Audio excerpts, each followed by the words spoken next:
बिस्मिल्लाहिर्रहमानिर्रहीम, अस्सलामुअलैकुम and a very good morning. साथ साथ आपको जुम्मा मुबारक कहेंगे। गुड मॉर्निंग पब्लिक के एक नए एपिसोड के साथ मैं हूँ अरमला हसन। उम्मीद करते हैं आप बिल्कुल ठीक ठाक होंगे, खुशबाश होंगे। गर्मी ने आपको ज़्यादा नहीं सताया होगा, दो कि गर्मी बहुत ज़्यादा है, बट स्टिल गर्मी के अंदर भी अपने जो मूड है उसको ठीक रखना, अपने जो रूटीन है उसको सेट रखना इटसेल्फ एक बहुत बड़ा काम है।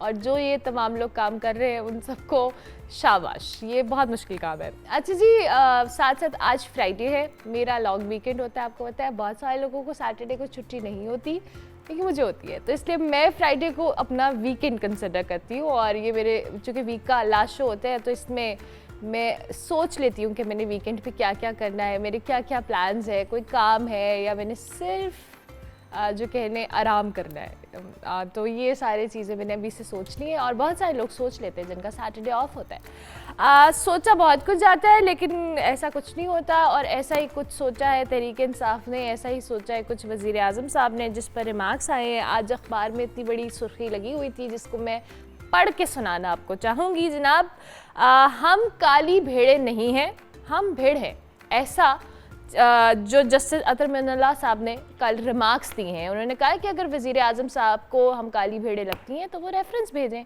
और साथ साथ कल जी इमरान खान साहब के हवाले से भी उन्होंने कहा कि वो जब चाहें अपने वकला से मिल सकते हैं।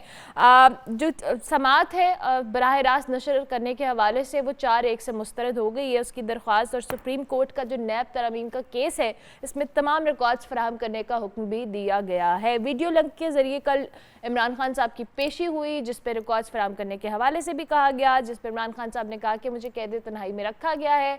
ये सारे मामलात हैं जी। और अभी जो अदालतों में और वज़ीर आज़म साहब की जो स्टेटमेंट है, उस पर अटॉर्नी जनरल ने कहा है कि वज़ीर आज़म ने जो मौजूदा या हाजिर सर्विस जजेस हैं उनके बारे में ये रिमार्क्स नहीं दिए हैं। सो ये अदलिया के हवाले से जो बयानात हैं और फिर आगे जो मौजूद जज साहिबान हैं उनके रिमार्क्स हैं, उसके साथ साथ तहरीक इंसाफ हो, इमरान खान साहब हो, उनकी मुश्किलात को लेकर अच्छी खबर है, बुरी खबर है, क्या हो रहा है इस वक्त हम सब तजिया ले लेते हैं। माजिद निज़ामी साहब हमारे साथ मौजूद है, सीनियर तजियाकार। Thank you very much Majid, बहुत शुक्रिया कि आपने हमें ज्वाइन किया। गुड मॉर्निंग, कैसे हैं आप, ठीक हैं?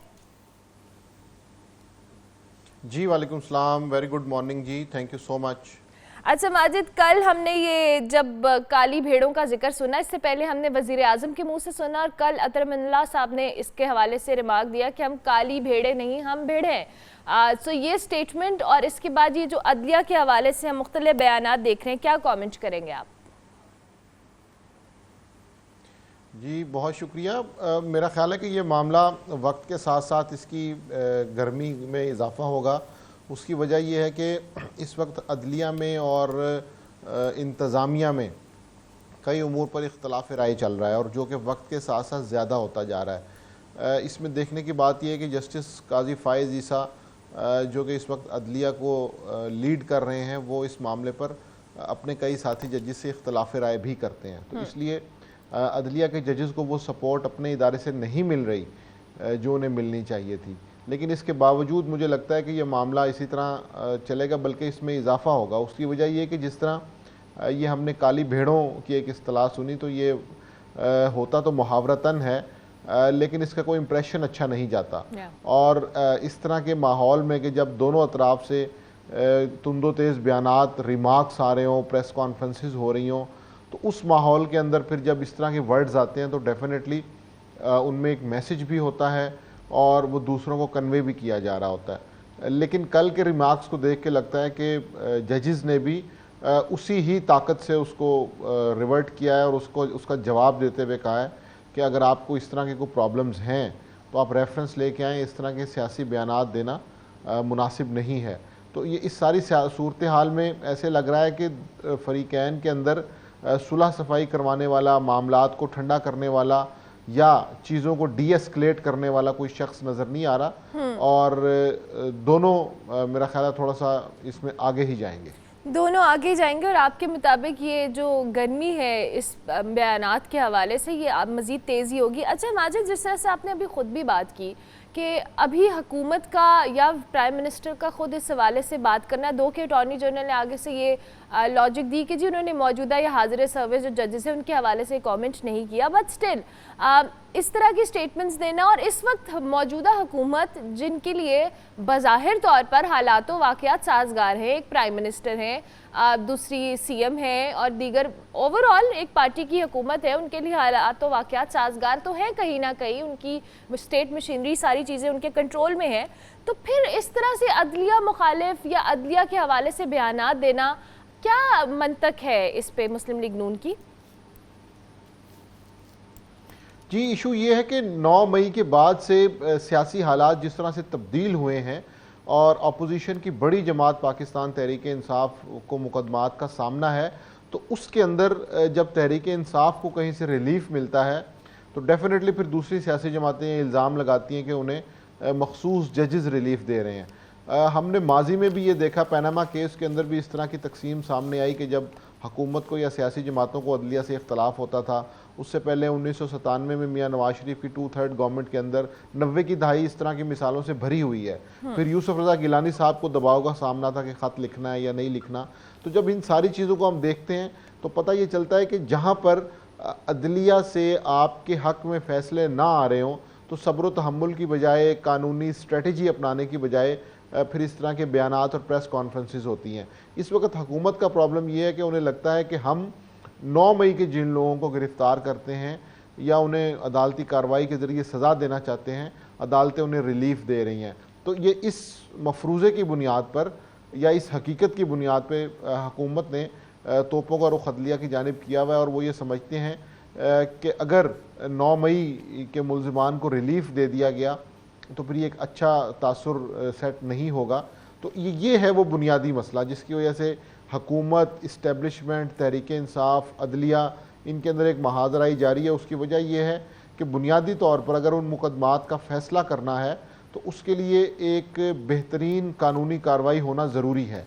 अगर तो स्पीडी ट्रायल करेंगे तो फिर उससे ये ख़दशा है कि वो सारे के सारे फ़ैसले बाद में तब्दील भी हो सकते हैं, वो पलट भी सकते हैं। तो इसलिए अगर तो कानूनी कार्रवाई की तरफ जाएंगे तो वो टाइम टेकिंग होगी, लेकिन हुकूमत, इस्टेब्लिशमेंट वो वक्त देना नहीं चाह रहे। उनका ये ख्याल है कि 1 साल गुजर चुका है 9 मई को और अभी तक इसके अंदर से कुछ संजीदा नताइज सामने नहीं आए। तो इस बुनियादी वजह को सामने रखें तो पता चलता है कि इदारों के अंदर ये मुखासमत और मुखालफत क्यों है। ठीक है। अच्छा माजिद, अभी आपने खुद मेंशन किया कि केसेस हैं जो हुकूमत जिस भी 9 मई के हालात व वाक़यात जो भी हुए उसके हवाले से जिनको सज़ा दिलाना चाहती है, लेकिन अब अदालतें ज़ाहिर एक सिस्टम है जो एक सबूत की बुनियाद के ऊपर फ़ैसले होते हैं या सज़ाएँ होती हैं, एक प्रॉपर एक जुडिशरी सिस्टम है जिस पे हम एज ए नेशन भी रिलाय करते हैं, और जब इस तरह के केसेस आते हैं तो ज़ाहिर है सबूत, हालात व वाक़यात को देखकर ही सज़ाएँ होती हैं। फिर जब अगर अदालतों के पास सबूत या उस तरह की जो कह लें ऑथेंटिक नहीं है चीज़, तो वो कैसे इन मुजरिमों को या बज़ाहिर जो जिस पे हुकूमत, मौजूदा हुकूमत इस वक्त तनकीद करी है, वो कैसे सज़ाएँ दे दे अदालतें? इस पे तो तनकीद, फिर ये तो वही बात हो गई कि आपकी मर्ज़ी की फ़ैसला नहीं आया तो फिर आप तनकीद करें। ये बिल्कुल एक अहम नुक्ता इसलिए है कि अभी कल परसों ही 2 मुकदमात में बानी तहरीक इंसाफ इमरान खान बरी हुए हैं। शाह महमूद कुरैशी के बारे में लग रहा था कि उन्हें बरियत मिल जाएगी मुकदमात में, तो हुकूमत ने मज़ीद 8 मुख्तलिफ मुकदमात में उनकी गिरफ्तारी डाल दी और उनको उन मुकदमात में गिरफ्तार कर लिया। तो ये है वो बुनियादी वजह कि जब आपके पास मुकदमों के लिए ठोस बुनियादें नहीं होंगी और आप उस कानूनी कार्रवाई को अपनी मर्ज़ी से लेकर चलना चाहेंगे तो फिर इस तरह के रिजल्ट्स आते हैं। तो अगर तो आप अदलिया पे डिपेंड करना चाहते हैं तो हुकूमत की प्रोसिक्यूशन मजबूत होनी चाहिए, उनकी तरफ से अदालती कार्रवाई में जो चीज़ें जमा करवाई जा रही हैं, जो एविडेंस है वो बेहतर होना चाहिए ताकि अदालत उसको देखते हुए फ़ैसला करे।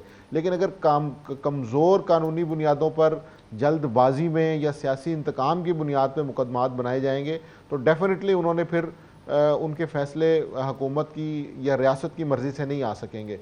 तो मेरा ख्याल है कि हुकूमत को ये समझना चाहिए कि अगर वो ये चाहते हैं कि वो इन मुकदमात का फ़ैसला ठोस कानूनी बुनियादों पर करवाएं तो उन्हें अपनी प्रोसिक्यूशन मजबूत करनी चाहिए और अदलिया को इल्ज़ाम नहीं देना चाहिए। अपनी प्रोसिक्यूशन मजबूत करनी चाहिए ताकि अदलिया जो है ठोस सबूत की बुनियाद के ऊपर फैसले दे, और जो सज़ाएं वो चाहते हैं उनकी कोई लॉजिक या उनका हवाले से कोई ठोस बुनियादें भी होनी चाहिए। अच्छा, कल इमरान खान साहब की भी जब बात हुई है अदालत के अंदर, जब उन्होंने कहा है तो उन्होंने कहा जी मैं कैद तन्हाई में हूँ, और उन्होंने कुछ अच्छे जो कह लें जेस्चर्स का शो नहीं किए हैं कल अदालत में भी, जिस तरह से नैब और उनके हवाले से जो सुप्रीम कोर्ट ने नैब तरमीम केस के अंदर सबूत तमाम फराहम करने के हवाले से, तमाम रिकॉर्ड्स फराहम करने के हवाले से भी कहा है।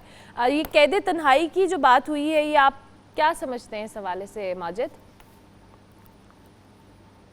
देखिए, ये एक बड़ा एक इंटरेस्टिंग पॉइंट है। उसकी वजह है कि गवर्नमेंट का एक नुक्ता नज़र मुख्तलिफ है, अपोजिशन का नुक्ता नज़र मुख्तलिफ है।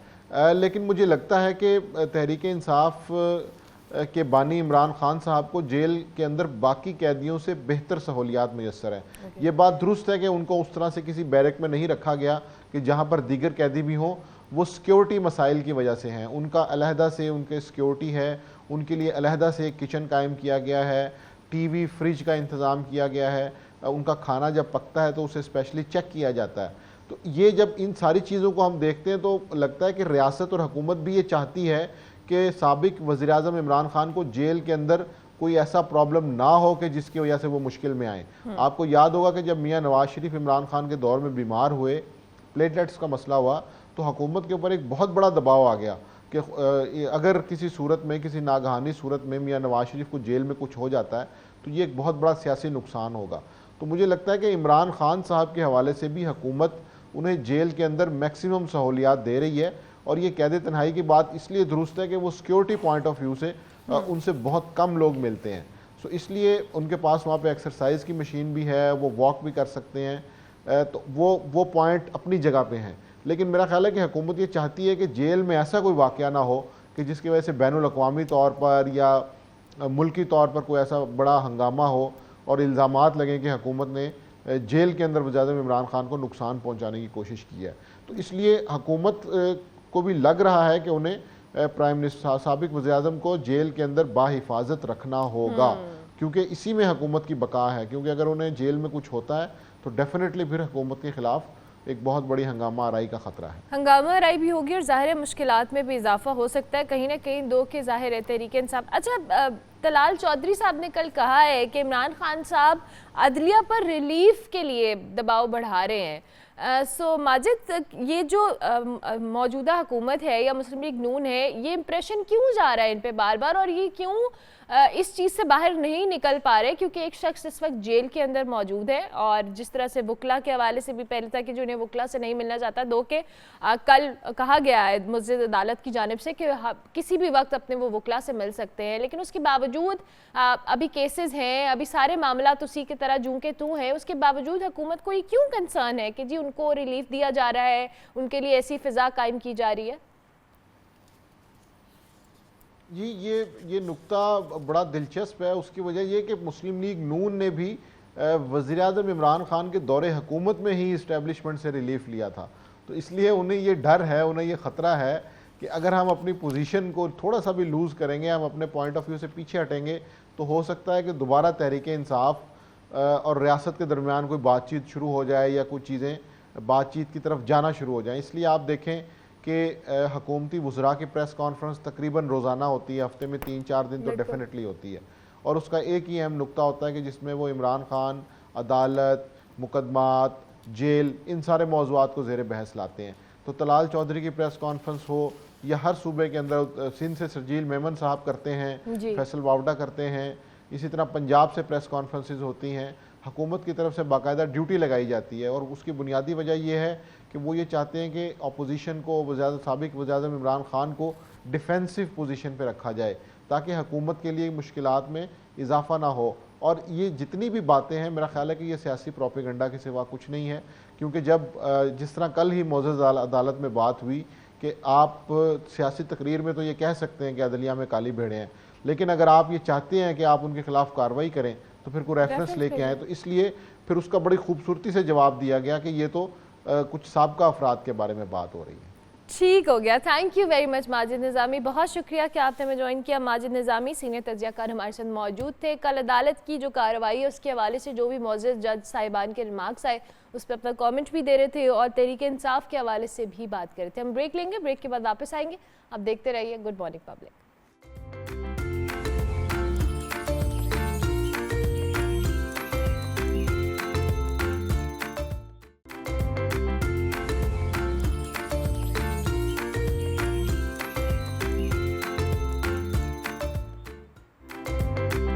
Welcome back to good morning public. Break के बाद वापस आ गए जी। पाकिस्तानियों के लिए एक अच्छी खबर है कि दूर दराज इलाकों में जो अच्छी इंटरनेट है, अच्छा इंटरनेट है, इसकी फरहमी का ख्वाब अब पूरा हो सकता है। पाकिस्तान ने जी चीन के ताउन से जदीद मवासलाती सैटेलाइट पाकसेट MM1 कल लॉन्च किया है और इस सैटेलाइट के ज़रिए पाकिस्तान भर में टीवी नशरियात हों, सेलुलर फ़ोन सर्विस हो, ब्रॉडबैंड सर्विस हो, उसको बेहतर बनाने में काफ़ी हेल्पफुल रहेगा। और ये एक ऐसा जो कह लें माइलस्टोन है जिसको अचीव किया जाएगा तो इस हवाले से बहुत सारी बेहतरी आ सकती है। हम बात करेंगे, हमारे साथ डायरेक्टर स्पार्को मौजूद हैं, डॉक्टर अली फराज साहब, उनको हम खुश आमदीद कहते हैं। Thank you very much doctor साहब, बहुत शुक्रिया आपने ज्वाइन किया। सबसे पहले तो हम इस सैटेलाइट के हवाले से आपसे ज़रूर जानना चाहेंगे इसकी अहमियत क्या है और ये कि कितना बड़ा माइलस्टोन है अगर इसको अचीव हो जाता है और पाकिस्तानियों के या एक आम शहरी के लिए इसकी क्या सिग्निफिकेंस होगी। जी अस्सलाम वालेकुम, बहुत बहुत शुक्रिया पब्लिक न्यूज़ का। और मैं पब्लिक न्यूज़ के फ़ोरम की वसातत से आपके ज़रिए से मैं पूरी कौम को जो है मुबारकबाद पेश करता हूँ कि पाकिस्तान का दूसरा जो मसनूई सैयारा जो कि मवासलाती मसनूई सैयारा है जो कि 5 टन वज़नी है, वो ज़मीन से ऊपर 36,000 किलोमीटर की बुलंदी पर जो कि जियो स्टेशनरी मदार है उसकी तरफ रवाना कल अल्हम्दुलिल्लाह किया जा चुका है। इस हिस्टोरिक इवेंट पे आप सब ने टीवी मीडिया पे बहुत ज़्यादा मतलब शानदार कवरेज दी है जो कि देनी चाहिए भी थी हमारी नज़र में, और इसके लिए मैं आपका इदारे की तरफ से और हुकूमत पाकिस्तान की तरफ से बहुत बहुत मशकूर हूँ। अच्छा, जहाँ तक इस सेटेलाइट का ताल्लुक है तो ये सेटेलाइट जो है ये जदीद आलात, मुवासलाती आलात के साथ लेस है और इसमें 2 से 3 चीज़ें जो हैं वो मैं आपके सामने मैं बता देता हूँ जिनको हमने जो है वो पेलोड के तौर पे यहाँ पे इसमें अप्लाई किया है। इसमें जो पहली चीज़ है वो डायरेक्ट टू होम सर्विस यानी DTH सर्विस है। DTH मीन्स के इंडिविजुअल यूज़र्स तक, यानी कि ईच इंडिविजुअल यूज़र यानी इनफरादियत तक जो है वो इंटरनेट की और मवासलाती जो भी हमारे मीन्स होंगे, मोबाइल ऑपरेटर्स या ISP इंटरनेट सर्विस प्रोवाइडर्स जो हैं वो रेडली अवेलेबल प्रोवाइड किए जाएंगे। और दूसरी चीज़ जो है इसमें हाई थ्रूपुट सिस्टम लगा हुआ है, HTS सिस्टम है। हाई थ्रूपुट का मतलब कि ultra high speed internet connectivity होगी। आप लोग इंशाल्लाह अब से 1 से 2 साल या 6 महीने के बाद से आप लोग फील करेंगे कि जो मोबाइल ऑपरेटर्स हमारी इन सर्विसेज से मुस्तफ़ीद होंगे वो उनके जो सार्फिन हैं वो बहुत एडवांस और बहुत एनहांस स्पीड को जो है ना वो एंजॉय कर सकेंगे। तीसरी चीज़ ये है इस सेटेलाइट की कि ये सेटेलाइट पाकिस्तान के उन तमाम रिमोट एरियाज़ को कि जहाँ जैसे कि गिलगित बल्तिस्तान के कुछ पहाड़ी इलाका जात हैं और बलूचिस्तान के हैं, फाटक एजेंसीज़ हैं, और इसके अलावा जो हमारे साहिल हैं मकरान के और पसनी और गवादर के और चोलिस्तान के सेरा हैं, ये उस तमाम इलाकों को जहाँ तक अब तक फाइबर ऑप्टिक केबल्स का इंफ्रास्ट्रक्चर जो है वो पहुँचाना पॉसिबल नहीं था और वहाँ पे हमारे पुराने सेटेलाइट से कवरेज नहीं की जा सक रही थी। तो ये हमारा सेटेलाइट जो है उसको थॉरोली ना सिर्फ पाकिस्तान में बल्कि मिडल ईस्ट में और ईस्टर्न साउथ ईस्टर्न यूरोप में और कुछ पार्ट्स ऑफ अफ्रीका में भी जो है मवासलाती खिदमात सर अंजाम देगा। तो ये बहुत बड़ा एक इनकलाबी कदम है डिजिटल पाकिस्तान की तरफ से। ये गवर्नमेंट ऑफ पाकिस्तान की जो है वो हमारे साथ बहुत जिसे कहते हैं कि उन्होंने हमारे साथ बहुत ज़्यादा ताउन किया है पब्लिक सेक्टर डेवलपमेंट में, और ये जो है चाइना के इश्तराक से ये कल अल्हम्दुलिल्लाह रवाना किया जा चुका है। ठीक है। अच्छा डॉक्टर साहब ये भी बताइएगा, आपने इंटरनेट स्पीड के हवाले से बात की है, चूँकि ज़ाहिर है हमें अभी पता है कि पूरी दुनिया 5G के ऊपर स्विच कर चुकी है, दो कि अभी हम 4G के ऊपर यूज़ कर रहे हो। इंटरनेट की जो कनेक्टिविटी हो या उसकी स्पीड हो, बहुत सारे इश्यूज़ रहते हैं आए रोज़ कुछ ना कुछ। क्या इस सैटेलाइट के लॉन्च होने के बाद ये चीज़ें बेहतरी की तरफ हमें नज़र आएंगी जाती हुई? जी हाँ, बिल्कुल, डेफिनेटली बड़ा इंपॉर्टेंट क्वेश्चन है ये। जैसा कि आपने फरमाया है, ये बिल्कुल ये सेटेलाइट को केटर फॉर किया गया है 5G की सहूलियात के लिए। ठीक है, आप देखेंगे जैसे मैंने पहले भी अर्ज़ किया है कि हमारे जो सार्फिन हैं इंटरनेट के और जो मोबाइल के सार्फिन हैं वो खातिर खा जो है वो improvement in quality of service जो है वो मोबाइल ऑपरेटर्स की फील करेंगे इस सेटेलाइट की सर्विसेज के थ्रू इंशाल्लाह। ठीक हो गया। अच्छा डॉक्टर साहब, दूसरी जानिब हम स्पार्को के हवाले से भी ज़ाहिर है कि ये एक ऐसी चीज़ है जो एक बहुत बड़ी अचीवमेंट है, और आपने ख़ुद भी कहा है कि ये एक इनकलाबी कदम है, और दुनिया भर के अंदर इंटरनेट के ऊपर अब सारा सिस्टम ज़ाहिर है उस पर रिलाई करता है। और हम पाकिस्तान के अंदर देखें, और जिन इलाकों का आप जिक्र कर रहे थे वहाँ पे ऑलरेडी कनेक्टिविटी के इश्यूज़ रहते हैं, जिससे दो हमारी टूरिज़्म हो, दीगर मामलात हों, वो इफ़ेक्ट होते हैं। इन सारी चीज़ों को लेकर आप क्या समझते हैं? क्या जो इकोनॉमिक एक्टिविटी है वो बेहतर होगी? हमारी जो टूरिज़्म है, जिन इलाकों में इंटरनेट की फराहमी नहीं है, या दूर दराज इलाकों में लोगों के लिए जो वर्क अपॉर्चुनिटीज़ हैं, जैसे हम सबको पता है कि इंटरनेट के ज़रिए बहुत सारे लोग अर्न कर सकते हैं, अपना एक सिस्टम चला सकते हैं, वो उस चीज़ों में आप किस तरह से बेहतरी देख रहे हैं?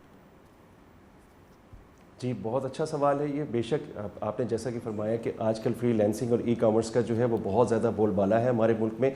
एक तरफ हम डिजिटल पाकिस्तान की बात करते हैं, तो दूसरी तरफ जब डिजिटल पाकिस्तान की जब हम बात करते हैं तो उसके एम्बिट में ई कॉमर्स हो गया, आपका टेली मेडिसन हो गया, टेली एजुकेशन हो गया। इसके अलावा जो है DTH, जो मैंने अभी थोड़ी देर पहले बात की थी, direct to home services. Direct to home services वो इनकलाबी कदम है कि जिसमें ईच इंडिविजुअल लेवल पे जो है आप जो है वो तकरीबन आपके इंडिविजुअल यूज़र यानी पाकिस्तानी अवाम को इंडिविजुअल लेवल पे, चाहे वो सहराए चोलिस्तान हो, चाहे वो गिलगित बल्तिस्तान हो या बलूचिस्तान हो, आपको जो है रेडली इंटरनेट की सर्विसेज आपके डोर स्टेप से प्रोवाइड की जा सकती हैं सैटेलाइट की सर्विसेज के थ्रू। और जितने भी हमारे फ्रीलांसर्स हैं, ई कॉमर्स है, हमारे ई गवर्नेंस है, और इसके अलावा जो हमारे जितने भी मवासलाती निज़ाम है वो बिल्कुल रेडली जो है ना वो बिल्कुल जैसे कहते हैं फिंगर टिप्स पे हमारे जो इदारों और हमारे पब्लिक सेक्टर, हमारे प्राइवेट सेक्टर और हमारे जो एंटरप्रेन्योरशिप जो हमारी जो प्राइवेट है और ये स्मॉल इंडस्ट्रीज SMEs हैं, उनको ये जो है सर्विसेज प्रोवाइड करेंगे तो इंशाल्लाह हमारे मुल्क को बहुत इक़्तिसादी और मुआशी जो है वो इनकलाब मिलेगा इंशाल्लाह। ठीक है, ठीक है। अच्छा डॉक्टर साहब, दूसरी जानिब इकॉनमी में हमें ज़ाहिर है इसमें बड़ी हेल्प होती है, जब भी कोई इस तरह की एक्टिविटी होती है दुनिया भर की नज़रें आती भी हैं और एक एक्टिविटी बेहतर होती है। सो हमारी इकॉनमी पर इसका इस सैटेलाइट के लॉन्च होने का आप क्या इम्पैक्ट देख रहे हैं? बहुत गहरा इम्पैक्ट होगा इंशाल्लाह। जैसे मैंने अभी अर्ज़ किया कि ई कॉमर्स की जो फ्रीलांसिंग और ई कॉमर्स जो है ये इस वक्त पाकिस्तान में तकरीबन बूम की तरफ जा रहा है, और ये एक बहुत अच्छा ट्रेंड है जो हमने ओवर द पास्ट डेकेड जो है वो मैंने फील किया है।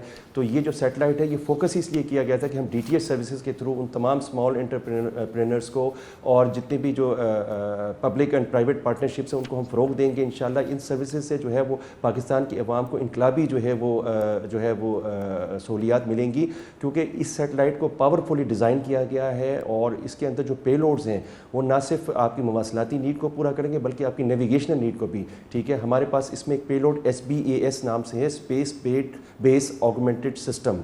जब आप गूगल मैप को यूज़ करते हैं तो आपने देखा होगा जब आपकी जो होमिंग जो वो ब्लू डॉट होता है उसके अक्रॉस एक सर्कल सा बना हुआ होता है ब्लू, जिसकी एक्यूरेसी जो है वो GPS सैटेलाइट्स की वजह से इतनी ज़्यादा नहीं, इतनी एनहांस नहीं होती है। यानी कि आपके पास 13 से 20 मीटर का जो है वो एरर शो हो रहा होता है उस मोबाइल फ़ोन पे, लेकिन इस सैटेलाइट की बदौलत इंशाल्लाह हम लोग जो है वो अप टू 1 to 2 मीटर्स तक जो है वो उसकी एक्यूरेसी अचीव कर लेंगे।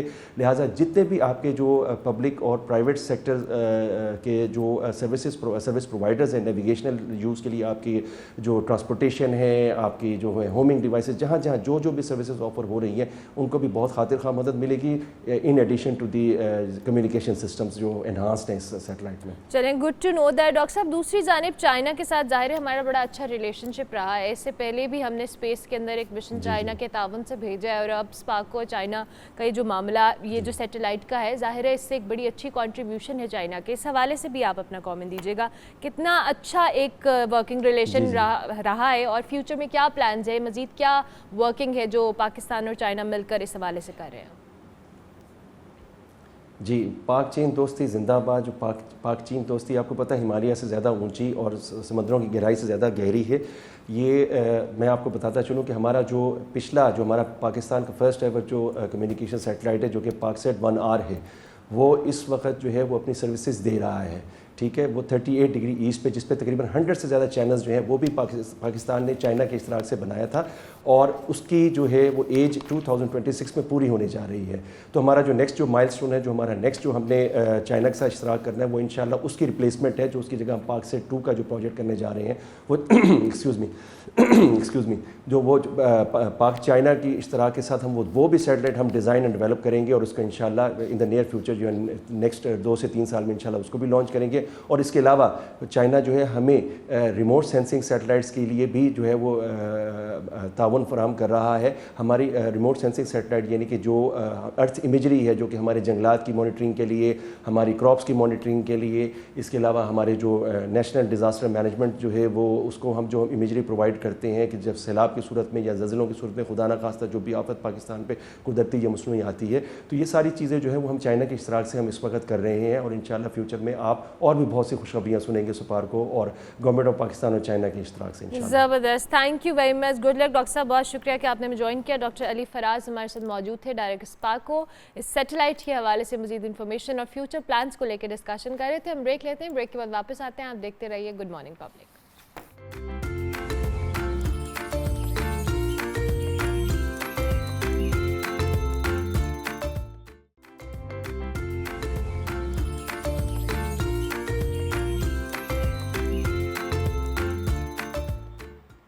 Welcome back to good morning public. Break के बाद वापस आ गए जी। अब जो टॉपिक है कुछ इंटरेस्टिंग इसलिए भी है, कुछ अलार्मिंग भी है। हम क्लाइमेट चेंज के हवाले से बात करते हैं, मुख्तलिफ एस्पेक्ट से बात करते हैं कि मौसमियाती तब्दीली ने हमारी ज़िंदगियों में, हमारी जो आबो हवा है या दीगर चीज़ें हैं, ओवरऑल एक सिस्टम जो है नेचर का, उस पर इम्पैक्ट आ रहा है और बहुत बुरा इम्पैक्ट भी आ रहा है, जिस पर हम फ्लडिंग देख रहे हैं, जो बढ़ते हुए टेम्परेचर्स हैं, सर्दी का ज़्यादा आना है, गर्मी का ज़्यादा आना है, फिर सीजन्स का प्रोलॉन्ग होना है। लेकिन इसका एक और फैक्टर भी है, हम सब जहां जानते हैं कि जी एयर क्वालिटी मुतासिर हुई है, वहीं पर एयर टर्बुलेंस जो है, यानी जहाज़ों में जो टर्बुलेंस है या दीगर चीज़ें हैं, वो भी इसका एक असर नज़र आ रहा है कहीं ना कहीं। कल हमने इंटरनेट के ऊपर मैंने एक स्टोरी देखी और मैंने सोचा कि आज इस पर हम डिस्कशन भी करेंगे कि क्यों जो एयर टर्बुलेंस है वो वक्त के साथ साथ तेज़ी से बढ़ भी रही है, जो दीगर वाक़यात हैं। और अभी हमने रिसेंटली देखा है कि सिंगापुर एयरलाइंस हो या कतर एयरवेज़ हो, इनकी परवाज़ों को जो टर्बुलेंस है, बहुत मेजर टर्बुलेंस वो फेस करनी पड़ी है। उसके बहुत सारे फैक्टर हैं, जिसमें हम राइजिंग टेम्परेचर्स की बात करते हैं, अर्बनाइजेशन की बात करते हैं, फिर उसके साथ साथ दीगर फैक्टर्स भी इसमें ऐड ऑन हो जाते हैं कि क्या वजूहात हैं कि ये जो एयर टर्बुलेंस के वाक़यात हैं इनमें इजाफा हो रहा है। इसी पे हमने सोचा कि हम एविएशन एक्सपर्ट या दीगर चीज़ों पे भी बात करेंगे। हमारे साथ अब्दुल्ला हफीज़ खान साहब मौजूद हैं, तर्जुमान है PIA के, इनको खुश आमदीद कहते हैं। Thank you very much Abdullah साहब, बहुत शुक्रिया आपने हमें ज्वाइन किया। ये जो टॉपिक है ये इसलिए भी इंटरेस्टिंग भी है चूँकि हम सब क्लाइमेट चेंज के इम्पैक्ट्स को बहुत डिफरेंट एंगल से डिस्कस कर रहे हैं। बट एविएशन या हवाई जहाज़ का उड़ना या हमारा ट्रैवल या कम्यूट करने का बहुत बड़ा ज़रिया है और दुनिया भर में हज़ारों की तादाद में फ़्लाइट्स उड़ती भी हैं, उन सारे मामलात होते हैं। बट रीसेंट टाइम्स में हमने देखा कि एयर टर्बुलेंस के जो वाक़यात हैं इनमें बहुत ज़्यादा इजाफा हो रहा है। एज एन एविएशन एक्सपर्ट आप क्या समझते हैं, क्या चीज़ें हैं, क्या फैक्टर्स इसमें हो सकते हैं? बहुत शुक्रिया, thank you for having me on the show. देखें, आप इस बात का जवाब देने के लिए सबसे पहले आपको ये समझने की ज़रूरत है कि टर्बुलेंस होती क्या है, ये टर्बुलेंस की कितनी किस्में। नॉर्मल तो एक इस्तेलाह में, एविएशन इस्तेलाह में टर्बुलेंस का मतलब ये है कि इर्रेगुलर या रफ हवाएं जो कि जहाज़ को जब वो उड़ रहा होता है मिड फ्लाइट, उसको इम्पैक्ट करती है, जिसकी वजह से जहाज़ सडनली या तो अपनी हाइट गेन करता है या लूज़ करता है। लेकिन टर्बुलेंस की जो मेन 3 वजह हैं उसके अंदर सबसे पहले जो इंपॉर्टेंट है वो that is either it is mechanical और इट इज़ क्लाइमेट रिलेटेड, और इसका तीसरा जिसको आप शेयर बोलते हैं कि वो है ज़्यादातर टर्बुलेंस जो कि आप हमें देखने में आ रही है, उसका मेजर इम्पैक्ट ये है कि आपकी एविएशन पूरी दुनिया में इतनी ज़्यादा हो गई है। और जो मैकेनिकल टर्बुलेंस इसको कहते हैं कि मैन मेड चीज़ों की वजह से, कि जहाज़ है, जहाज़ की एक लाइव स्ट्रीम है, लाइव स्ट्रीम जो है वो जहाज़ को इम्पैक्ट करती है। वो रूट्स जो कि बहुत ज़्यादा बिजी हैं, जहाँ पे बहुत ज़्यादा हैवी ट्रैफिक चलती है एविएशन की या जहाज़ों की, उनके ऊपर टर्बुलेंस आपको ज़्यादा मिलती है, बिकॉज जब जो जहाज़ एक जाता है वो पिछले हवा ख़राब करता हुआ जाता है। लेकिन उसके साथ जो दूसरा बड़ा इम्पैक्ट है वो वेदर फिनोमेना है कि आप देखते हैं कि बहुत एक्स्ट्रॉर्डनरी वेदर जो है वो इम्पैक्ट कर रहा है हमारे रीजन में, ख़ास तौर पे जो आप इसको कह सकते हैं ईस्टर्न पैसिफिक है, उसके ऊपर। तो ईस्टर्न पैसिफिक के ऊपर ये वेदर की कंडीशन जो है, ये वेदर का फिनोमेना है, ये एयर करंट्स या ऐसी वेव्स बनाती है जो कि कोल्ड और हॉट एयर जब मिक्स होती है तो उसका एक रफ पैटर्न क्रिएट होता है, जिसकी वजह से टर्बुलेंस क्रिएट होती है। और इसलिए आप ये देखते हैं कि वो जो 2 इंसिडेंट हुए गुज़श्ता 5-6 दिन के अंदर, जिसके अंदर अनफॉर्चुनेटली एक आध अमवात भी हुई हैं, वो उसका रीज़न सबसे बड़ा ये है कि वो एक बहुत एक्सटेंसिव हैवी रूट है, प्लस वहाँ पे जो गर्मी है, जो एक हॉट वेदर फिनोमेना है, वो बहुत ज़्यादा आया हुआ है। और तीसरा जो इसका इम्पैक्ट है वो ये है कि जी वो एक ऐसी जगह के ऊपर है जहाँ पे इवेंचुअली ये कोल्ड और हॉट एयरवेव्स मिलती हैं, जिसकी वजह से ये टर्बुलेंस क्रिएट होती है। जी ठीक हो गया। अच्छा, जिस तरह से अब्दुल्ला साहब आपने खुद भी मेंशन किया, बहुत सारे फैक्टर्स हैं, बट हम क्लाइमेट चेंज को इसलिए यहाँ पे डिस्कस भी इसलिए करना चाहेंगे, जाहिर है कि एविएशन एक सिस्टम है, जिस तरह आप खुद भी मेंशन कर रहे हैं कि मुख्तलिफ अब एयर ट्रैफिक इतनी ज़्यादा हो गई है, हवा में जो एक टर्बुलेंस का फैक्टर आता है जब जहाज़ों में, तो बहुत सारी चीज़ें इसमें हमें अभी से सोचने की डोंट यू थिंक ज़रूरत है कि इस पर हम कुछ प्रिकॉशनरी मेजर्स भी ली जा सकती हैं, पॉसिबल है या नहीं, या आप मुझे बेहतर तौर पर बताएंगे कि कुछ ऐसी प्रिवेंशन के हवाले से काम किया जा सकता है। एंड सेकेंडली, जैसे जैसे ऑब्वियसली टाइम गुजर रहा है, मज़ीद एविएशन या एयर ट्रैफिक के मामलात हो रहे हैं, तो इनको किस तरह से बेहतर किया जा सकता है? बिकॉज ऑब्वियसली अभी तो एक जानी नुकसान हुआ है अनफॉर्चुनेटली, लेकिन इस तरह से अगर एयर टर्बुलेंस या दीगर चीज़ें हम बार बार सुनते भी हैं, देखते भी हैं मुख्तलिफ एयरलाइंस के साथ। अच्छा, अब इसके दो पहलू हैं आपके सवाल के, मैं एक एक करके उनका जवाब देता हूँ। नंबर वन, देखें जो ग्लोबल क्लाइमेट है, जो ख़ासतौर पे ग्लोबल वार्मिंग है, वो बहुत सारे जो फिनोमेना इस टाइम पे दुनिया के अंदर चल रहे हैं वो उनको इम्पैक्ट कर रहा है, चाहे वो एक्सट्रीम वेदर्स हैं, चाहे वो जिस तरह आप देखते हैं कि टोर्नेडोज़ आ रहे हैं नॉर्थ अमेरिका के अंदर, जिस तरह आप देखते हैं कि बहुत ज़्यादा तूफ़ान है, बहुत अनप्रडिक्टेबल वेदर हो गया है, जो सीजनैलिटी होती थी मौसमों की वो बहुत ज़्यादा इम्पैक्ट हुई है। हमारे यहाँ भी देखें कि जिस तरह हमारे यहाँ जो है वो समर अब जल्दी शुरू हो जाता है, लेट ख़त्म होता है, तो ये ओवरऑल ग्लोबल वार्मिंग इसका इम्पैक्ट ये एक बहुत बड़ा कॉज है। और वही कॉज जो है वो जिस तरह आपने टर्बुलेंस की बात की कि वो ग्लोबल वार्मिंग जो है वो जो जैसी टेम्परेचर राइज होता है उसकी वजह से हवा के पैटर्न भी ख़राब होते हैं। एक स्टडी अभी रिसेंटली मेरे ख्याल में शायद ऑक्सफोर्ड यूनिवर्सिटी के अंदर हुई, वो ये थी कि every degree change in temperature का मतलब ये है कि 2 नॉट्स की टर्बुलेंस क्रिएट होगी। तो आप खुद इसको इमेजिन कर सकते हैं कि किस तरीके से वेदर जो है वो इसको क्लियरली इम्पैक्ट करता है। जहाँ तक एविएशन इंडस्ट्री इससे किस तरह कोप कर रही है, देखें एविएशन इंडस्ट्री जो कमर्शियल एविएशन जो है वो दुनिया का सबसे ज़्यादा रेगुलेटेड और सबसे ज़्यादा आप जिसको कहेंगे कि जिसके ऊपर बहुत ज़्यादा रिसर्च होती है, जिसके ऊपर बहुत ज़्यादा मेरे पास 20 सेकंड्स हैं, प्लीज अब्दुल्ला साहब जल्दी से एक्सप्लेन कर दीजिएगा। सॉरी मेरा टाइम कम है, मैं चाहूँगी 20 सेकंड्स में आप मैं जल्दी से एक्सप्लेन आपको कर देता हूँ कि अब आहिस्ता आहिस्ता वेदर फिनोमेना के प्रेडिक्टेबल सेंसर्स और रडार्स बहुत अच्छे आने शुरू हो गए हैं।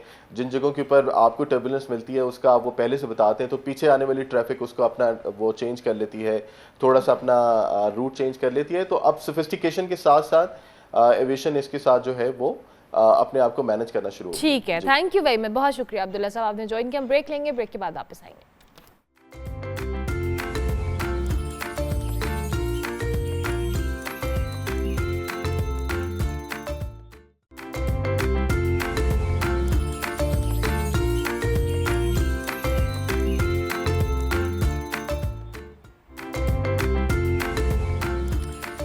Welcome back to good morning public. Break के बाद वापस आ गए। आज का दिन जी 31 मई को यानी नो टोबैको डे के तौर पे मनाया जाता है, जिसका मकसद है कि तंबाकू नोशी जो है आपकी सेहत के लिए किस हद तक नुकसानदेह है, इसके मुज़र असरात कैसे हैं, और सिगरेट पीने वालों की तादाद में जो रोज़ बरोज़ इजाफा हो रहा है। इनफैक्ट यंगस्टर्स के अंदर बहुत ज़्यादा लोग स्मोकिंग करते हैं, बच्चे अंडर एज बच्चे जो स्मोक कर रहे हैं, अब ई स्मोकिंग का कॉन्सेप्ट आ गया है, वेपिंग के हवाले से हम बात करते हैं। ये सारी चीज़ें जो हैं ये आपकी सेहत के ऊपर कितना इसका बुरे असरात हैं, मुज़र असरात हैं, इस हवाले से। और इस दिन को मनाने का पर्पस भी ये कि लोगों को आगाही दी जाए, यूथ को इस जो कह लें तंबाकू नोशी के हवाले से आगाह किया जाए। और बहुत से ममालिक ऐसे हैं जहाँ पर तंबाकू नोशी या सिगरेट का इस्तेमाल जो है अंडर एज लोगों में सख्ती से मना है, बट इसके बावजूद इसके नुकसान तो हैं, लोग इसको इस्तेमाल भी करते हैं। यूथ को कैसे बचा सकते हैं, इसी पे हम आज इस टॉपिक को मज़ीद डिस्कस भी करेंगे। हमारे साथ सोफिया सुहेल साहिबा मौजूद हैं, हमारे नफ्सियात हैं, इनसे हम बात करेंगे। Thank you very much. कैसी हैं आप? ठीक है अल्हम्दुलिल्लाह, थैंक यू, आपने मुझे याद किया। अच्छा जी, सोफिया साहिबा, हम वर्ल्ड टबैको डे के हवाले से बात करें। जाहिर है कि एक चीज़ जिसका हमें पता है कि इसके नुकसानात हैं, बट अनफॉर्चुनेटली अभी तक हम इससे छुटकारा हासिल नहीं कर पाते। और जाहिर है दुनिया भर के अंदर लोग पीते हैं, लेकिन इसके इम्पैक्ट के हवाले से हम जरूर चाहेंगे आप बताएं।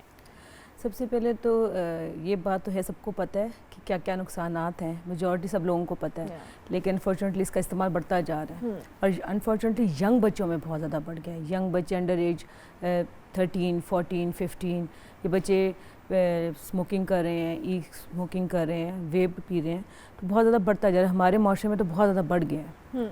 इसके असरात ज़ाहिर है, लेकिन 2-3 किस्म के असरात होते हैं। एक तो फिज़िकल हैं, जैसे फॉर एग्जांपल हमें हार्ट प्रॉब्लम होती है। मैंने बहुत से लोगों को देखा जो वॉक भी करते हैं, रेगुलर वॉक करते हैं, लेकिन वो हार्ट अटैक हो रहा है बिकॉज वो स्मोकिंग बहुत ज़्यादा करते हैं। Number 2 lungs cancer. इस ऑब्वियसली लंग्स कैंसर सबको पता है जी, लंग्स अफेक्ट होते हैं। ज़रा हम एक केमिकल अंदर जब इनहेल करेंगे तो होगा क्या कि हमें लंग्स कैंसर हो सकता है। अस्थमा के चांसेस बहुत ज़्यादा बढ़ सकते हैं, और वो लोग जो एस्थमेटिक हैं उनके लिए तो बहुत मुश्किल है। अगर वो स्मोकिंग करते हैं तो वो उनको तो आप समझिए डिज़ास्टर है उनका। तो ये चीज़ें फ़िज़िकल ये हैं। अच्छा, साइकोलॉजिकल क्या है? साइकोलॉजिकल ये कि होता है कि एक बड़ी मिथ है कि जी हमें टेंशन हो रही थी, स्ट्रेस हमें हो रहा है, स्ट्रेस हो रहा है कि हम स्टार्ट स्मोकिंग कर रहे हैं। अगर आप देखें तो ये वक्ती रिलीफ मिलता है, क्योंकि निकोटीन है, निकोटीन आपको बूस्टर लगा देती है, नेचुरली हमारे ब्रेन में जाता है, वो हम बूस्टर लग जाता है, लेकिन ये स्ट्रेस और एंग्जाइटी को बढ़ा देता है। आपके अंदर एडिक्शन हो जाती है, आप बार बार इसको इस्तेमाल करना शुरू करते हैं, और होता है क्या कि आप उसके साथ एडिक्शन का शिकार हो जाते हैं। जो एक था स्मोकिंग कर रहे हैं, बच्चे भी कर रहे हैं, बड़े भी कर रहे हैं, उसके 2-3 वजूहात होती हैं। एक तो सबसे बड़ी जो होती है कि घर में इस्तेमाल, अगर पेरेंट्स या फादर कर रहे हैं तो बच्चे ने, तो बच्चे के लिए ये कोई बुरी बात नहीं है, ये बच्चे के लिए कोई ये नहीं है कि अच्छा इट्स ओके, इट्स नॉर्मल। तो पेरेंट्स को देखना है कि वो स्मोकिंग तो नहीं कर रहे, कोई चाचा, कोई फूफा, कोई जॉइंट फैमिली सिस्टम में दादा, कोई भी एनीवन इन द होम, अगर वो स्मोकिंग कर रहे हैं तो बच्चे के लिए ये गलत नहीं है। ठीक है, उसके लिए एक नॉर्मल बात है, क्योंकि वो ऑब्जर्व कर रहे हैं। अच्छा, फिर एक और जो ट्रेंड सेट हो गया कि बच्चे अगर पेरेंट्स नहीं करे तो जो फ्रेंड सर्कल है उसमें कूल लगने के लिए, उसमें कूल फिट इन होने के लिए, या जेलिन होने के लिए फिट इन होने के लिए कि जी हम उसके पार्ट हैं।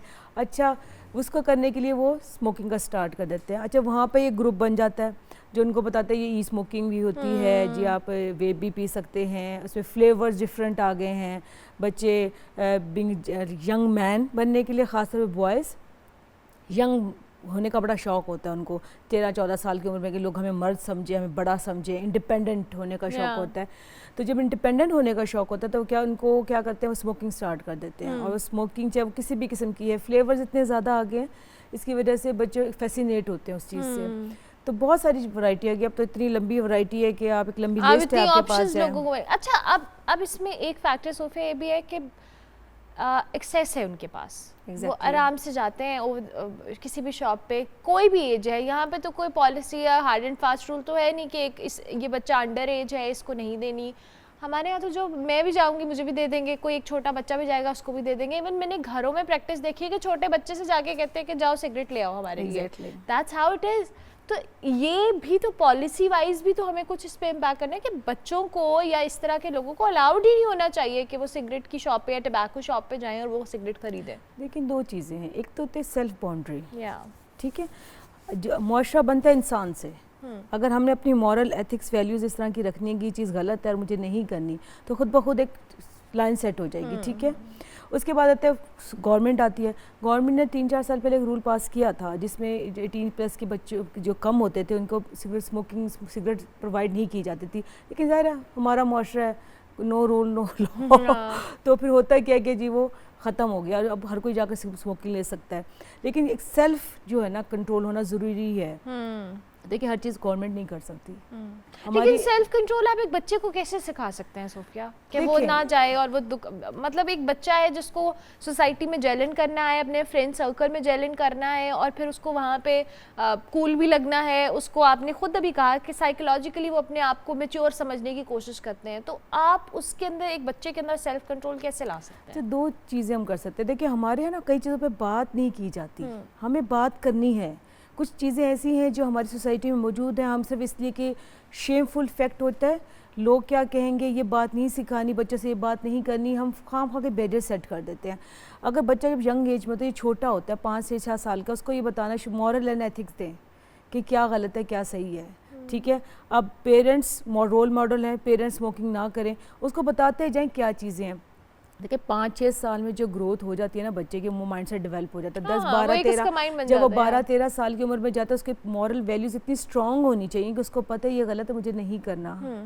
ठीक है, एक तो ये चीज़ है। दूसरा स्कूल में कर सकते हैं, बच्चों को जब 6-7 क्लास होती है उसमें आप टीचर स्कूल मैनेजमेंट जो है कैसे वर्कशॉप्स करवा सकती हैं, सेमिनार्स करवा सकती हैं जिसमें बताया जाता है कि ये चीज़ नुकसानात हैं अगर आप ये करेंगे। लेकिन ऐसा होता नहीं है, अनफॉर्चुनेटली पॉसिबल ही नहीं है। पॉसिबल ही नहीं है। एक चीज़ मैं ज़रूर कहना चाहूँगी कि जो smoking is a get for any kind of drug, ये और ड्रग्स के लिए बच्चों को प्रोन गेट कर है। दे। ओह। सबसे पहले होता है कि बच्चा सिगरेट शुरू करता है, उसके बाद एक सर्कल बन जाता है। वो सर्कल में उसको उसके दोस्त कोई एक ना कोई ई स्मोकिंग करता है, उसके तुम ये लेकर देखो, ये फ्लेवर्स हैं, ये है। और उसमें आहिस्ता आहिस्ता होता क्या है कि उस ग्रुप में एक चर्च पी रहा होता है, ठीक है, उसको वो चर्च लेना शुरू कर, उसका तो बड़ा मज़ा आएगा, तुम एंजॉय करोगे, तुम्हें कंसंट्रेशन बिल्ड हो जाएगी, फैसिनेशन दिखाता है उसको, ठीक है। फिर चर्च का ग्रुप बन जाता है, फिर चर्च के ग्रुप में एक ऐसा बच्चा जो आइस क्रिस्टल ले रहा होता है, जो कोकेन ले रहा होता है, वो आहिस्ता आहिस्ता वो बढ़ता चला जाता है। इसलिए cigarette is a gateway any kind of drug, तो so you have to stop it. आप बच्चों को रोकें कि स्मोकिंग ही नहीं करनी, आप स्मोकिंग ही नहीं करेंगे तो फिर आप आगे तरफ नहीं जाएंगे। अच्छा, इससे जाहिर है एक साइकोलॉजिकल, जैसे हम इस बात के आगाज़ में भी कहते हैं कि एक साइकोलॉजिकल जो होती है, मुझे स्ट्रेस है, मुझे एंजाइटी है। एक तो ये हम इन लोगों की बात कर रहे हैं ना, उस एज ग्रुप की जिसको जलन होना है। एक वो एज ग्रुप है जो आदी हैं, दे आर चेन स्मोकर्स। उनके दिमाग में जी हमारा दिन नहीं गुजर रहा, हमारा स्ट्रेस है, काम का लोड है, हमने बैठना है, हमने स्मोक करना है। ये सारी चीज़ें ज़ाहिर है घरों में प्रैक्टिस है, आम रूटीन में है, ऑफिसेज में है, आप किस किस को कहाँ कहाँ अवॉइड करा सकते हैं? देखिए, एक बात हमेशा जहन में रखें, जो स्मोकिंग है ना बेसिकली एडिक्शन है, ठीक है। जो निकोटीन है वो हमारे ब्रेन को बूस्टर लगा देता है वक्ती तौर पे, वक्ती प्लेयर है ये, ठीक है। होता क्या है कि जब हम पीना शुरू करते हैं तो हमारा ब्रेन एक्टिवेट हो जाता है। जब वो एक्टिवेट होता है तो वो बाद में आपको कहते हैं जस्टिफिकेशंस देता है कि आप तुम स्ट्रेस में हो, तुम पी लो। बेसिकली उसकी डिमांड होती है कि आप निकोटीन लो। तो होता है क्या कि इंसान लेम एक्सक्यूजेस ढूंढता है, जी मुझे स्ट्रेस है, मुझे एंजाइटी है, मुझे ये प्रॉब्लम है तो इसलिए स्मोकिंग कर रहा हूँ। ऐसा नहीं है। बेसिकली एडिक्शन की वजह से वो सारी चीज़ें कर रहे थे और उसको नाम दे रहे थे स्ट्रेस, एंजाइटी का, डिप्रेशन का। दिमाग को जस्टिफिकेशन दे रहे हैं, अपने आप को लेम एक्सक्यूजेस दे रहे हैं ना, अपने आप को सेटिस्फाई करने के लिए कि जी ओके, हमारा डिफेंस मैकेनिज्म होल्ड हो जाता है, एकदम से ऑन होता है, वो हमें बताता है ओके हम ये कर रहे हैं, इसकी जस्टिफिकेशन ये है। दैट्स वाई जो स्मोकर जो है वो चीज़ छोड़ नहीं पाते। ठीक है, thank you very much Sophia, बहुत शुक्रिया कि हमने ज्वाइन किया। जी, स्मोकिंग के हवाले से वर्ल्ड नो टोबैको डे है, इस दिन को पर्पस भी यही है। हमने बात तो की है, लेकिन अगर आप अपने बच्चों के हवाले से चाहते हैं कि वो स्मोकिंग को या किसी भी तरह के सिगरेट को, किसी भी तरह के ड्रग को अवॉइड करें, तो मेक श्योर कि अगर आपको आदत है तो आपके बच्चे में आदत ना आए, उसके सामने पीने से अवॉइड करें और ख़ुद भी छोड़ें। बिकॉज जाहिर है कि एक सिर्फ आपकी हेल्थ से आपके पूरे घर की हेल्थ जुड़ी होती है, और अगर एक बंदा घर का बीमार होता है या उसको कोई इस तरह का इशू होता है, और हम सब जानते हैं, अगर जानते बूझते कि एक चीज़ हमारी सेहत के लिए नुकसानदेह है, हमारे लंग्स के लिए, हमारी ओवरऑल हेल्थ के लिए, तो हम क्यों उसका इस्तेमाल करते हैं? ये वाकई एक स्मोकर ही बेहतर तौर पे बता सकते हैं। दो कि इट्स साइकोलॉजिकल इशू, बाकी इस पे आपकी स्ट्रेस एंजाइटी का इससे ताल्लुक नहीं है। आप सिर्फ एक आपको एनर्जी बूस्ट मिलता है जिसके बाद आप समझते हैं कि आपका तमाम स्ट्रेस और एंजाइटी चला गया। सो आज हमने इस हवाले से बात की है। Thank you very much Sophia, बहुत शुक्रिया आपका भी। हम ब्रेक लेंगे, ब्रेक के बाद वापस आएंगे, आप देखते रहिए good morning public.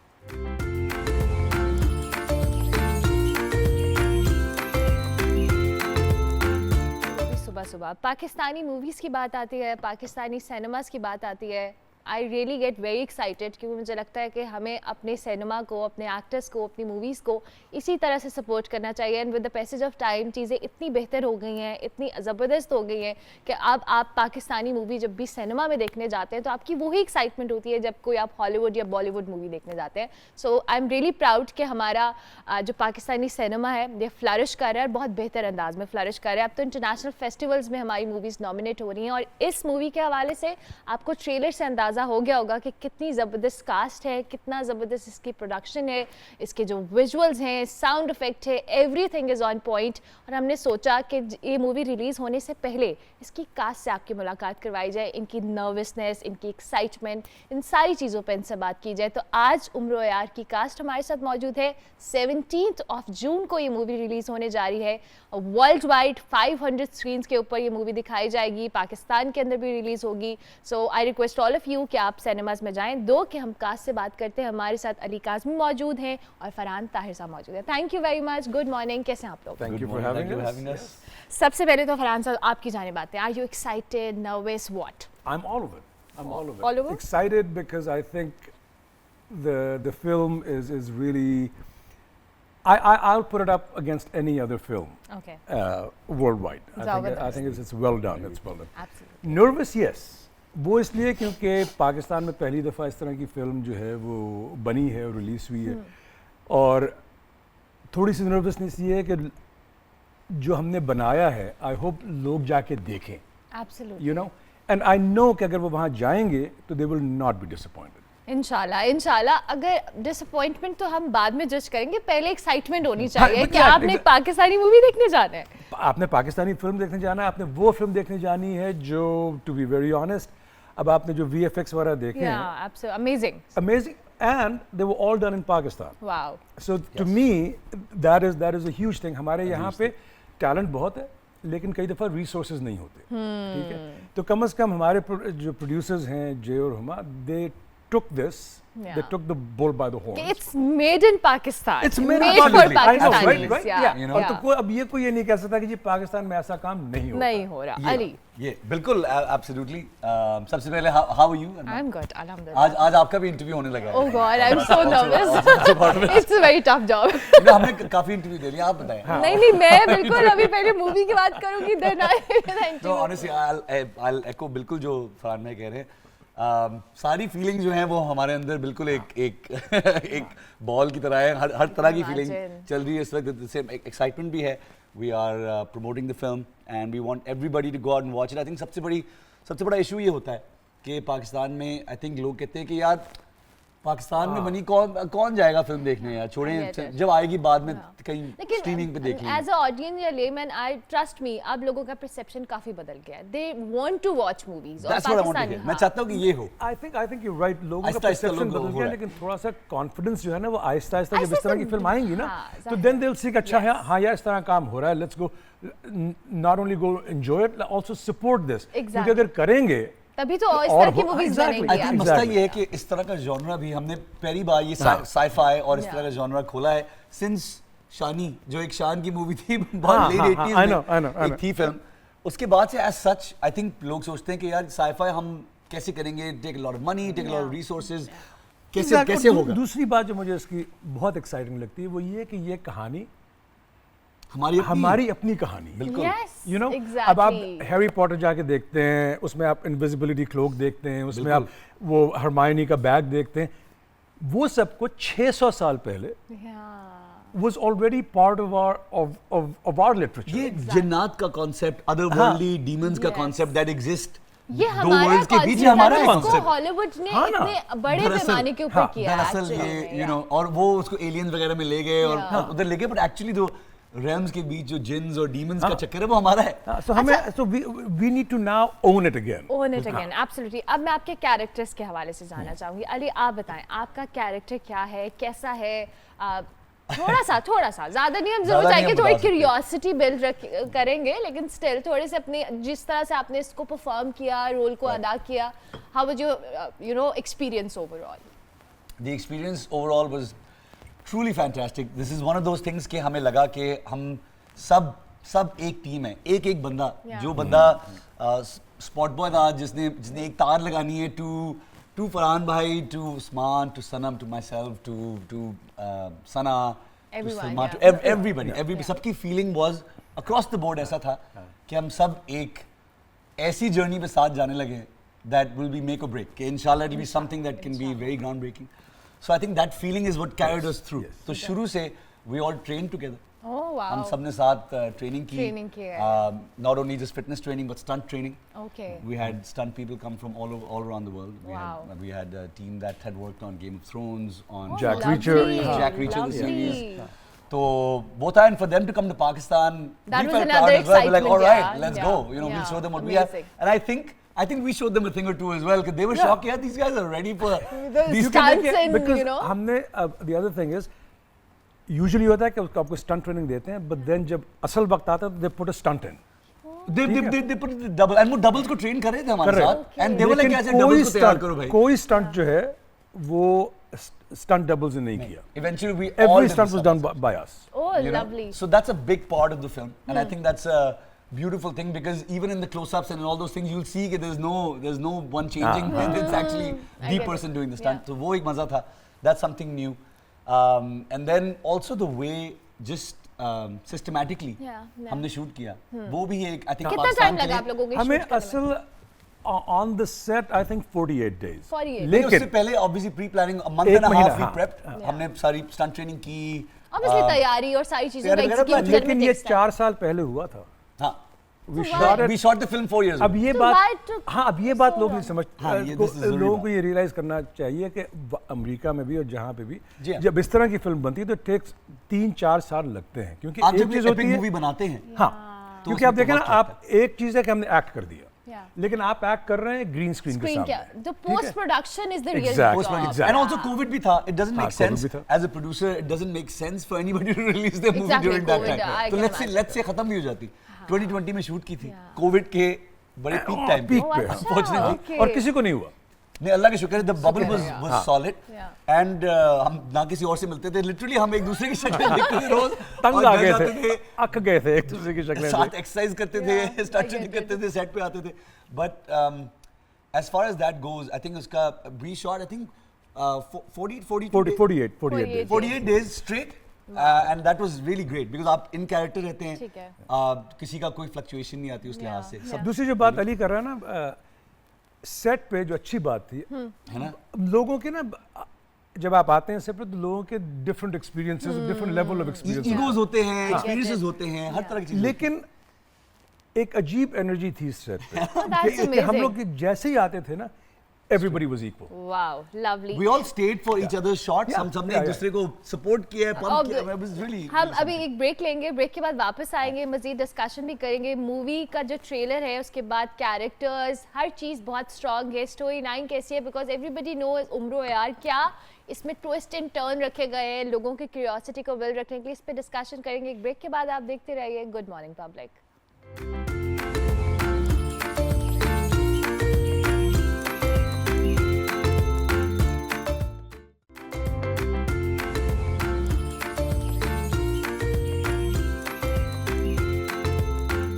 Welcome back to good morning public. उम्र यार की कास्ट हमारे साथ मौजूद है. अली काज़मी और फरहान ताहिर, इन दोनों से हम बात कर रहे हैं कैरेक्टर्स के हवाले से. दो कि हमें थोड़ी क्यूरियोसिटी रखनी है, लेकिन मास का कैरेक्टर जो है वो अली का है. और अली के कैरेक्टर में अली का कोई निशाना जो कह रहे हैं वो चुकता नहीं है. मतलब कैसे अली? जैसे कि रियल लाइफ में वैसे ही. That is interesting answer. I get it. Yeah. It's I have a crossbow. Oh wow. I'm a super skilled, super trained fighter, Oh, martial wow. arts and all that kind of thing, and I never miss. So जहाँ भी दुश्मन छुपा हुआ, I do not miss. Unless you come face Unless that we come face to face with Lakka. लक्का, it's a character name. आपकी क्या expertise है इस? मेरी एक्सपर्टीज ये है कि मैं इन लोगों को तबाह कर दूंगा. ओए होए होए. That's the best thing you can do as a villain. Yeah. Okay. We shall मेरी see. एक्सपर्टीज सिर्फ ये है कि I'll use anything in my power Okay. to destroy the Ayyars. Oh. That's simple. जबरदस्त. एक focused Yeah. intention है. We are what stands between. Obviously, Him and super world heroes dominance. और ये सारी चीजें, अभी हम जिस तरह से पहले बात करते थे कि जिन्नात या दीगर चीजें, ये वो वाली चीजें हैं जो ऑलरेडी 600 साल पहले डिस्कस हुई हैं, बिल्कुल. और अब हॉलीवुड बॉलीवुड उन पे मूवीज बना रहा है. अच्छा, मैंने सुना है कि जब आप शूट कर रहे होते हैं इस तरह की कोई मूवीज, तो उस सेट के ऊपर, उस जगह के ऊपर ऐसी एनर्जीज फील करते हैं एक्टर्स. आप लोगों के साथ ऐसा कुछ हुआ? मुझे तो ऐसा लगता है कि आप जिस कमरे में भी जाओ ना, वहाँ पे एक एनर्जी होती है. Absolutely, yeah. वो एंड इट गिव्स यू, आपको थोड़ा सा उससे या तो आप डिफेंसिव हो जाते हो या आप रिलैक्स कर जाते हो. ठीक है. तो वो जैसे कि आज हम बहुत रिलैक्स्ड आज हम बहुत रिलैक्स इस कमरे या के. एनर्जी हाँ, अच्छी है. एनर्जी अच्छी है. और उस सेट पे भी उसी तरह की एनर्जी थी. हमारे अगर वहाँ पे जन्नात थे तो दोस्त तो जिन्नात काम थे. हाँ, ये तो दोस्त अच्छे हाँ, उनके थे. हाँ, मतलब there was some kind of magic. हाँ, there was something happening. Something. I don't know. अच्छा We है. can't कोई pinpoint नहीं कर सकते. Okay. लेकिन कोई But there was something. कोई डरावनी चीज तो नहीं हुई उस लिहाज से. नहीं. कोई सेट शूट नहीं गिरा, कुछ तरह कुछ अल्लाह नहीं ना हुआ. करे. लेकिन क्योंकि हम लोग, मैं और उस्मान तो हम उड़े आप- जरूर. उड़े. We were लेकिन up बाहर 30 के- feet अच्छा. up in the air. उड़े? And they're talking so casually. क्या उड़े? We're super villains and अच्छा, super. यार थे. जबरदस्त. अब क्योंकि यार challenges, थे. क्योंकि यार थे. challenges और थोड़ा सा बैकग्राउंड अगर उम्र यार का देखें, और ये बहुत इसको जरूरी है. मॉडर्न टाइम से आप लोगों ने किस तरह रिलेट किया है, ये थोड़ा सा हमें बताएं. देखें, because these are old stories. Okay. और हम लोग जो है ना, हम लोग जिस तरह अली और मैं, बिल्कुल. हम लोग तो ये पढ़ के सुन के बड़े हुए हैं, Yeah, ठीक है, right. हमारे खून में बसी हुई हैं। Yeah. मुझे मेरे नाना जो हैं वो हर दोपहर को आके ये कहानियाँ सुनाते थे, Okay, ठीक है, okay. और अम्मी आती थी, कहती थी कि डैडी वो सो गया है, तो वो कहते थे नहीं कहीं सुन रहा है, राइट। आई मीन तो उस लेवल के ना सबकॉन्शियसली हम लोगों के अंदर ये बसी हुई है। मेरे लेकिन वालिद साहब रोज दास्तान अमीर हमजा का कोई ना कोई चैप्टर, कोई इंडस्ट्री एडवेंचर, कोई ये, and I used to be like wow ये क्या है, and I was always since I was kid You know, fascinate होते हैं इन I चीजों love से। comic Yeah. books, I love superheroes, Oh, all those wow. kind of things, and this was something that was the first introduction to superheroes for us actually. और लेकिन हमारा challenge सबसे बड़ा ये था कि एंड व्हिच इज ट्रू हाँ। कि एक जनरेशन है जो इन कहानियों से मानूस है, जैसे बिल्कुल बहुत से लोगों को मनोहर के नहीं पता होगा, जो और हाँ, यंग और generation younger I get generation को it. नहीं पता, Yeah. ठीक उनको एवेंजर्स का पता है लेकिन इसका हाँ। नहीं पता. तो Super, आप Superman, Batman, they know exactly about आप it. इन Yeah. आप how do you give them the access Yeah, to this story. अगर हम वहाँ पीछे चले जाते तो वो इतनी बड़ी Old school हो दास्तान है, जाती है एक चीज और हाँ। फिर लोगों का इंटरेस्ट ना ना रहता रहता, जनरेशन हाँ। का। You're so right. तो हमने सारी कहानी को we have moved into today, Oh wow. ठीक है, और जहाँ जहाँ मैजिक है वहाँ we have also used Connected it to the past. हाँ, साइंस and- आल्सो, Okay. ताकि देयर Logical एक चीज एग्जैक्टली, है, हाँ, yeah. absolutely. So that was the biggest challenge कि how do you present this beautiful old बिल्कुल. epic Yeah. into the modern time? Modern time. That's amazing. That's That's the the big thing. And I अच्छा, think that's हाँ जी. hopefully that's what जो कि नजर आएगा सबको कि ये combination of old school and new school Yeah. is what we're trying to bring. ताकि I think सब देख के कहेंगे यार ये उम्रो यार तो पहले क्यों नहीं पढ़ा. So finally we'll get to see our superheroes. Our superheroes, हाँ, that's ये right. that's very important. And then this is because of that मेरे नज़दीक this is really a family event. 100%. कई फिल्में ऐसी होती हैं जहाँ हम बच्चों को ले जाते हैं, Yeah, लेकिन फिर उनकी आंखों पे हाथ भी रख देते हैं। It's going to be You a know? family movie you can watch with your kids and families. all. Because जो हमारी उम्र के या जो हमसे बड़े हैं they'll come from nostalgia Yeah. and because they know it. Know it, yeah. For the young people I think there is something exciting और हमारी अपनी ज़बान में है, हमारा अपना कल्चर है, बिल्कुल है. और हम बाकियों को तो देख लेते हैं वो सुपर हीरो कैसे बने, उनकी पब्लिक ने उनको बनाया ना superhero, exactly. तो अब हमारी बारी है। हमारी बारी है, एंड इट्स वेरी इंपॉर्टेंट कि अगर आपको अपनी कहानियों को एक अच्छे मॉडर्न अंदाज में पोर्ट्रे किया जा रहा है, इट्स वेरी जब आप इतनी बड़ी कास्ट के साथ अली शूट कर रहे होते हैं तो there are some challenges obviously. आपने Challenges for us. अच्छा ही इज चैलेंज, हमें थोड़े पोल खोले ना, हम जानना चाहते हैं, we excited for it. So challenges क्या रहे, या कास्ट वाइज भी नहीं, ओवरऑल शूटिंग के दौरान समटाइम्स कोई ऐसी चीजें होती हैं, और आपने कोविड के टाइम पे शूट किया है बिल्कुल. I am happy to report. पहली बात ये कि cast was not the challenge at all. Oh, ये wow. सबसे That's lovely. कसम से That's lovely. इसमें मैं कोई शुगर कोट नहीं कर रहा, कोई इसमें Yeah, अच्छी yeah. उस तरह बात नहीं कर रहा. Truthfully, सब एज अ टीम थे, हम सब ने एक दूसरे को परफॉर्म करते हुए एंजॉय किया. Everybody bucked each other up and everybody Yeah. doing a stunt and all those kind of things. लेकिन I think the challenges were कि कोविड टाइम था, everybody was a little worried as well. इतनी सर्दी थी, सर्दी थी. दिसंबर जनवरी We shot in a Islamabad huge में- studio, जो एक warehouse था जिसको हमने studio स्टूडियो में कन्वर्ट convert किया था, या तो वहाँ पे ऑब्वियसली हवाएं भी चलती थी एंड हमारे कॉस्ट्यूम्स ऑब्वियसली में तो जाहिर है, मेरा तो superheroes costumes का लिए नहीं. आपको अगर लटका दिया है 30 फुट तो ऊपर, हवा आ रही है। हवा भी आ रही है और वो नीचे भूल गए हैं आपको, वो लाइटें ठीक कर रहे हैं, आप वहाँ पे टंगे हुए हैं। एंड ट्रूली उस वक्त आपकी प्रोफेशनलिज्म का लग पता चलता, दैट्स व्हेन यू नो कि कि यार आप प्रोफेशनल कितने है भाई. प्रोफेशनल हो। एंड ट्रूथफुली जब आपके दांत ठिठुरे हो आपने लेकिन शॉट देनी है, कैमरा Oh, इधर है, tough. And you close shot you're and in you man. also, oh wow. It's okay. So I think ये थी the show and obviously stunts का भी टाइम है and some of the stunts you don't have, आपके पास maximum 2 tries से ज़्यादा नहीं है because वो इतना ज़्यादा उस वक्त तो setup- आपके लिए वो बस सिचुएशन है कि वो आपने सेटअप देना ऐसा है कि perform. नीचे क्योंकि आग देखिए जल ना, रही अब है या अब you know, पूरा वो सेटअप दोबारा करने के लिए Yeah. आपको 2 घंटे लगेंगे, ठीक है, वो हो नहीं सकता. तो हो नहीं सकता, तो Possible फिर नहीं। आपके पास 2 या 3 टेक्स हैं Max, ज्यादा से that's it. ज्यादा. That's it. जबरदस्त So ये मजे की बातें थी and I Interesting. think कि सबने फ्रंट फुट पे आके इसको बिल्कुल. out of the park We are मारा. really So I'm excited for about that and thank you so much कि आप दोनों आए. I would like कि आप इनमें public, this is your camera, कुछ भी कहना चाहें अपनी मूवी को लेकर, सिनेमाज में आए लोग देखें, this is camera is all yours. देखिए, हम सिर्फ इतना कहना चाहेंगे कि हमें एक चैलेंज आप लोगों की तरफ से मिला था कि पाकिस्तान में इस तरह की फिल्म नहीं बनती, ये बात हमने अपनी पूरी कोशिश करके एक अच्छी फिल्म बनाई है. मैं बार बार ये मिसाल देता हूँ कि जंगल में मोर नाचा किसने देखा, हमने मोर नचा दिया, अब आप देख लें. अब आप आके देखें. Very good. Ali, in the बिल्कुल ऐसा last 30 seconds. अब वक्त आ चुका है आप लोगों का हमें सपोर्ट देने का. अपने हीरोज देखें, अपनी स्टोरीज को सपोर्ट करें. तो यारो तैयार हो? जबरदस्त, thank you very much, good luck for your movie. Thank you. 17th of June को जी रिलीज होने जा रही है 500 स्क्रीन्स पर पाकिस्तान समेत globally. Do watch, do support Pakistani cinema, और हम फिर इस मूवी को देखेंगे भी और मैं आपको फीडबैक भी दूंगी। इंशाल्लाह आपसे हमारी मुलाकात होगी अब मंडे को। कल मेरी छुट्टी है, मैं कल बिल्कुल नहीं आऊंगी और आपसे मंडे को मिलूंगी। तब तक के लिए अल्लाह हाफिज।